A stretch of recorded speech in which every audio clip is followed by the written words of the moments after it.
Fibroadenoma of breast lump या breast की गठान, ये एक ऐसी प्रॉब्लम है जो जिस पेशेंट को होती है वो बहुत ज्यादा घबरा जाता है। तो आज की इस वीडियो में हम डिटेल इन्फॉर्मेशन देने वाले हैं कि ब्रेस्ट लंप के बारे में, और हर ब्रेस्ट लंप, हर गठान कैंसरस नहीं होती। मोस्ट कॉमनली प्यूबर्टी की एज, प्रोडक्टिव एज तक देखा जा रहा है। 15 की एज से लेकर 35-40 की एज में बहुत कॉमनली देखा जा रहा है। ये एक तरीके का सॉलिड होता है, कभी सिंगल होता है, कभी मल्टीपल भी हो सकता है।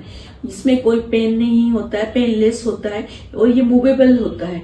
ये एक तरीके का फ्लूइड फील्ड होता है, और ये ग्लैंडुलर सेल्स के ओवरग्रोथ की वजह से ब्रेस्ट में डेवलपमेंट इस तरीके का पाया जाता है। और सबसे ज्यादा इसकी कॉम्प्लिकेशन तब होता है जब मल्टीपल फाइब्रोएडिनोमा है और उनमें किसी तरीके का कैल्सिफिकेशन हो गया है और निपल में से बहुत सीवियर ब्लड या तब ये थोड़ा कॉम्प्लिकेटेड होता है। अदरवाइज ये बेनाइन होते हैं, इसमें किसी तरीके का कोई कैंसर नहीं होता है। इसको एक प्रॉपर मैनेजमेंट और ट्रीटमेंट से काफी हद तक ठीक किया जा सकता है और सर्जरी से बचा जा सकता है।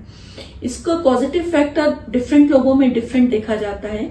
सबसे पहला कॉजेटिव फैक्टर इसमें जो देखा जाता है वो है हार्मोनल डिस्टर्बेंस। हार्मोनल डिस्टर्बेंस की वजह से बहुत ज्यादा फाइब्रोएडिनोमा डेवलप होता है, जिसमें अक्सर बिफोर पीरियड और ड्यूरिंग पीरियड पेन होने लगता है ब्रेस्ट में, और वो जो गठान होती है वो बड़ी हो जाती है। और आफ्टर पीरियड्स ये गठाने, ये नोड जो है ये अपने सबसाइड हो जाता है और नॉर्मल साइज में आ जाता है। तो सबसे बड़ा कॉज है हार्मोनल।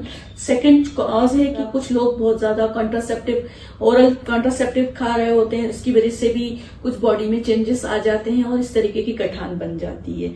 थर्ड है जो कहा गया है कि फैटी फूड आप बहुत ज्यादा खा रहे हैं या आपका बहुत एक्सरसाइज नहीं कर रहे हैं, फैट डिपोजिशन आपकी बॉडी में बहुत ज्यादा बढ़ रहा है एक्सेसिव, उसकी वजह से भी ये हो सकता है फाइब्रोएडिनोमा।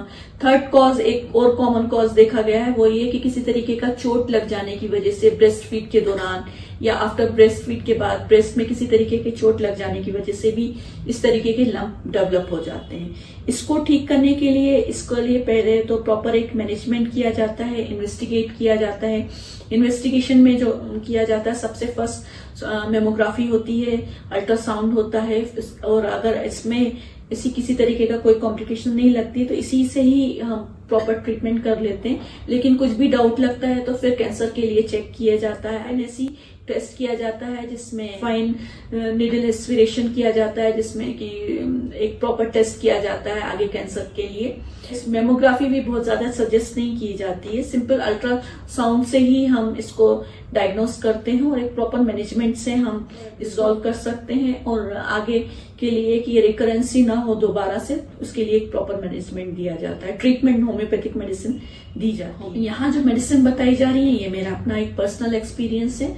अगर आपको इनमें से कोई भी मेडिसिन लेनी हो तो आप एक बार डॉक्टर से जरूर कंसल्ट करें। ये यहाँ जो मेडिसिन है ये मेरा अपना एक एक्सपीरियंस है और मेरे पेशेंट्स इन मेडिसिन से ठीक हुए थे। ये जो हम अपने पेशेंट्स को डेली ओपीडी में प्रिस्क्राइब करते हैं उसमें सबसे फर्स्ट मेडिसिन है साइलिशिया 6X मेडिसिन हम उन पेशेंट्स को प्रिस्क्राइब करते हैं जिनकी गठान पीरियड्स के दौरान हो गई हो, पीरियड्स के दौरान बढ़ गई हो और आफ्टर पीरियड डिजोल्व नहीं हुई हो, तो उनको हम साइलिशिया 6X देते हैं। इसके बाद सेकंड मेडिसिन है कैलकेरिया काप उन पेशेंट्स को देते हैं, पेशेंट्स में यूज करते हैं जो बहुत फैटी फ्लेवी हो और जिनमें हार्मोनल डिस्टर्बेंस हो, बहुत ज्यादा मोटे हो, चबी हो और उनकी पूरी बॉडी में फैट डिपोजिशन की टेंडेंसी हो और उनके हमेशा पैर ठंडे हो, सर गर्म रहे, बहुत एक्सेसिव स्वेटिंग हो रही हो, उन पेशेंट्स को हम कैलकेरिया काप 200 की पोटेंसी देते हैं वंस डेली।